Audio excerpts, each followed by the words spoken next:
Harvard university మంచి భవిష్యత్తు కోసం తెలుగు విద్యార్థులు ఇష్టపడే యూనివర్సిటీ. హాయ్ సార్, నమస్తే సార్. నమస్తే అండి. ఎలా ఉన్నారు సార్? బాగున్నాను.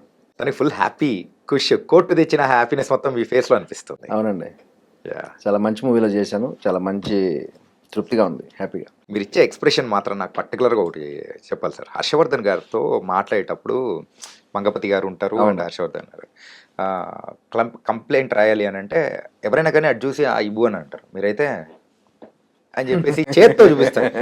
ఇదేంది అని చెప్పేసి ఐకానిక్ గా సంథింగ్ అనిపించింది. ఆ పేపర్ అడుగుతాడు, యా కంప్లైంట్ రాయడానికి పేపర్ అడుగుతాడు. వీళ్ళతో ఎప్పుడు ఉండే అంటే యూజువల్గా ఎవరైనా యాక్టర్స్ చేసేటప్పుడు అటు చూసి అని చెప్పేసి. అవునవును. మీరు అది అట్లేం లేకుండా జస్ట్ సింపుల్గా వేసేసారు. ఎలా అనిపించింది సార్? ఎట్లొచ్చింది అవకాశం కానీ ఏంటి? అది నిజంగా కోర్ట్ మూవీలో చేయటం నా అదృష్టం అండి. నాగార్జున అని మా ఫ్రెండ్ ఉన్నాడు, తమ్ముడు అవుతాడు. వాటి ద్వారా డైరెక్టర్ గారికి నా ఫోటోలు పంపించాడు. ఇట్లా ఉన్నాడు అంటే వాళ్ళు అనుకుంటున్నారు ఈ క్యారెక్టర్ ఈ ఆర్టిస్ట్, ఈ క్యారెక్టర్కి ఈ ఆర్టిస్ట్ అని చెప్పేసి ఇమీడియట్లీ డైరెక్టర్ గారు రమ్మన్నారు. ఆఫీస్కి రండి సార్ ఒకసారి అంటే వెళ్ళి ఆయన వెళ్ళగానే స్టోరీ చెప్పారు. చెప్తున్నప్పుడే చెప్పాను, ఇది 50 రూపాయలు అంటే వస్తాయండి ఈజీగా అన్నాను. అంటే 50 కోర్స్ 50 రూపాయలు ఈజీగా వస్తాయండి దీని మీద మీరు అంటే ఆయన చెప్పి. ఇంకా మనకేంటి, ఆయన అసలు క్లైమాక్స్ ఏం చెప్పలా.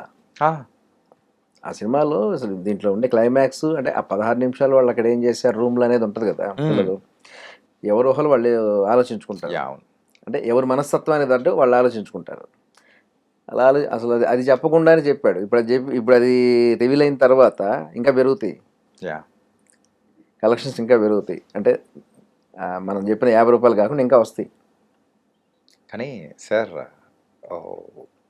ఎగ్జాక్ట్గా మార్చ్ అనేటప్పటికి ఒక ఎగ్జామ్స్ టైం. అవునండి, ఈ ఎగ్జామ్స్ టైము ఆ పిల్లలందరూ కొంచెం హడావిడిగా ఉంటారు. సో అయినా కానీ ఈ టైంలో వచ్చి హిట్ కొట్టడం అంత ఈజీగా. అవునండి, అసలు ప్రేక్షకుల మనసు దోచుకుంటే అంటే ఎంతో బాగుండే సినిమా, ఎంతో కనెక్టింగ్గా ఉంటే కానీ అంటే ఎవరికి వాళ్ళు ఓన్ చేసుకున్నారు. అంటే ఈ పరిస్థితి అంటే ఆ ఏజ్లో ఉన్నోళ్ళు వాళ్ళు కనెక్ట్ అయ్యారు.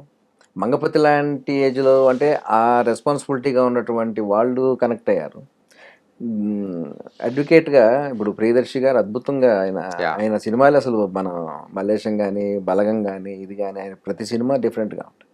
అట్లా ఆయన ఇందులో కూడా ఆయన చాలా అంటే సినిమా హిట్ చేయడం చాలా కష్టం అండి. ఇప్పుడు 4 పాటలు ఫైట్స్ పెట్టేసి ఒక ఎంటర్టైన్మెంట్ అది అసలు ఏం చేయలేదు. నిజంగా ఈ సినిమా చేయటం అనేది నాని గారి గట్స్ కాబట్టి ఈ సినిమా చేశారు. మామూలు వాళ్ళు ఈ సినిమా వచ్చి మేము చేస్తామని చేసే పరిస్థితి కాదు ఇది. నిజంగా ఈ సినిమా హీరో నాని గారు. ఓకే, అంటే ఈ సినిమాని ముందుకు నడిపించిన వ్యక్తిలో డెఫినెట్గా ఆ గట్స్ కావాలి. ఆ కథను నమ్మటం, కొత్త డైరెక్టర్ అయినా అతను నమ్మటం, ఈ క్యారెక్టర్కి అని చెప్పేసి చెప్పినప్పుడు డైరెక్టర్ గారు చెప్పినప్పుడు వాళ్ళని యాక్సెప్ట్ చేయటం, అంటే మమ్మల్ని యాక్సెప్ట్ చేయటం. దీనికి మంగపతి గారు, దీనికి హర్షవర్ధన్ గారు, దీనికి ఇది గారు అని చెప్పడం కూడా మా అదృష్టం, అందరూ అదృష్టం అది. సార్ పర్సనల్గా ఒక క్వశ్చన్ అడుగుదాం అనుకో. చెప్పండి. ఏంటంటే మంగపతి క్యారెక్టర్ ఎలా అనిపించింది మీకు?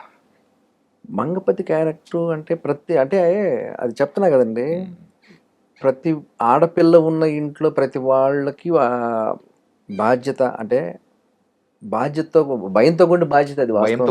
అది ఏమైద్ది, మన పరువు పోతే ఏంటి పరిస్థితి. ఇన్నాళ్ళు మనం దీన్ని కాపాడుకుంటూ వచ్చాం. ప్రతి ఆడపిల్లని అపురూపంగా చూసుకుంటారు ప్రతి తల్లిదండ్రులు కానీ మేనమామలు కానీ.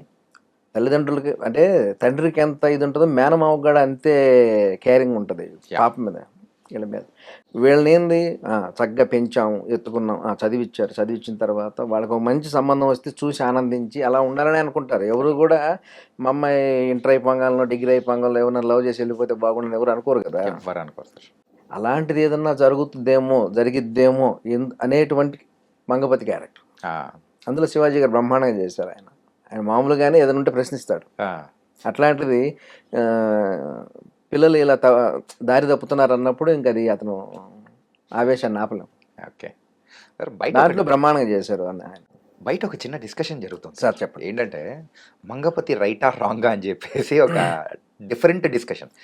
ఏ క్యారెక్టర్కి కూడా ఇప్పటి వరకు అలా ఓన్ చేసుకొని ఇది తప్ప ఇది కరెక్టా అన్న సందర్భాలు ఎక్కడ కనిపించలేదు. పోతురాజు సినిమా అనేది ఒకటి చూస్తే కమల్ హాసన్ గారిది 2 కథలు చెప్తారు వాళ్ళు, ఎవరి యాంగిల్లో వాళ్ళు చెప్తారు. అటు నుంచి అటు చెప్పినప్పుడు అది కరెక్ట్ అనిపిస్తుంది, ఇటు నుంచి ఇటు చూస్తే ఇది కరెక్ట్ కరెక్ట్ అనిపిస్తుంది. అనిపిస్తుంది. ఇప్పుడు పిల్లల పాయింట్ ఆఫ్ వ్యూలో చూస్తే వాళ్ళు చాలా అసలు అంత అంటే పిల్లలు ఈ టైంలో అట్లా ఉన్నారా అనేది చాలా కొంచెం ఆలోచించే విషయం.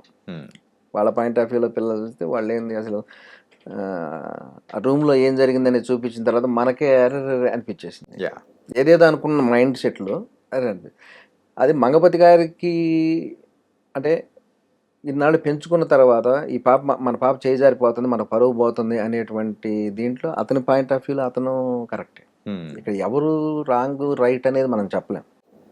అండ్ ఈ స్క్రిప్ట్ ని ఇంత బ్రిలియంట్ గా హ్యాండిల్ చేసిన రామ్ జగదీష్ గారి గురించి కూడా నిజంగా మాట్లాడాలి అండి, బ్రహ్మాండం, చాలా తెలివి. చాలా కూలు, తనకేం కావాలో చాలా కూల్గా హ్యాపీగా, అసలు ఎక్కడా నాకు తెలిసి హడావుడి పడింది ఎక్కడా లేదు. చాలా కూల్గా తనకి అంటే ఆల్రెడీ ఆయన సినిమా రాసుకునేటప్పుడే చూసేసాడు. 1.5 years 2 years చెప్తున్నారు సారు, ఆయన చూసేసాడు సినిమాని. ఈ హిట్ని మనం ఇప్పుడు చూస్తున్నాం, ఆయన అప్పుడే చూశాడు. చూసేసి ఏ క్యారెక్టర్ ఎవరైతే బాగుంటుంది, ఏమేం చేస్తే బాగుంటుంది, ఎంతవరకు చేస్తే బాగుంటుంది. ఇప్పుడు ఇందులో డ్యూయట్లు కానీ ఫైట్స్ కానీ ఏం లేకుండా ఒక సినిమాని ఒక చిన్న లైన్ అట్ట పట్టుకొని దీని మీద రావడం అనేది చాలా టాలెంట్గా.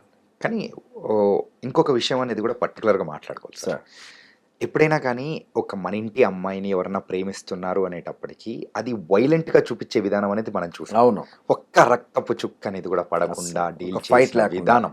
అవును, వా, అది నార్మల్ సినిమాలో ఫైట్ ఉంది అంటే అది నేను వాడిని రోషన్ని కొట్టేది అదే ఫైట్.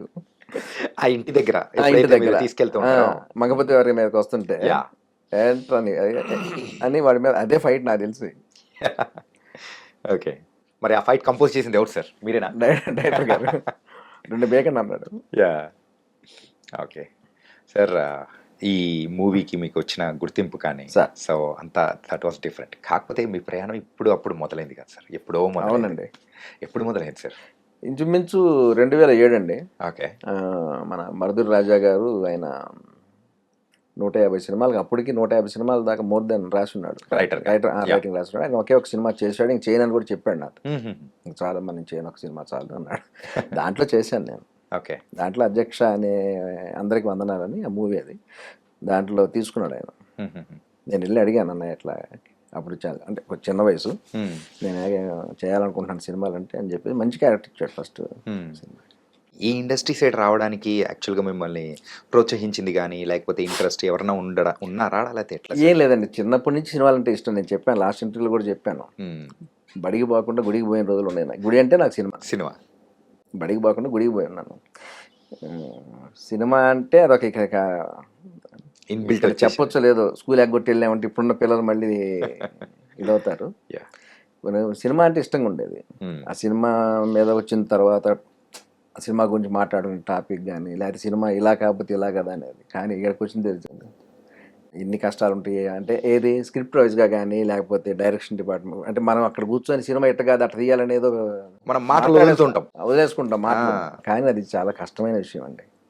అందులో కోర్టు లాంటి మూవీని హ్యాండిల్ చేయటం, అలాంటి స్క్రిప్ట్ తయారు చేసుకొని చాలా సున్నితమైన అంశం అండి అది. ఏమాత్రం పోక్స్ యాక్ట్ అనేది అటు ఇటుగా అంటే ఆ యాక్ట్ గురించి కొంచెం అటు ఇటు అయినా కానీ సినిమా ఇబ్బంది పడిపోద్ది. రైట్, ఎక్కడ అసలు చాలా ధైర్యంగా ఆ విషయమే చాలా ధైర్యంగా జగదీష్ గారు కానీ నాని గారు కానీ సినిమా నడిపించారు. ఎక్కడ డ్రాప్ కాదండి సినిమా, ఎక్కడా లేదు అస్సలు.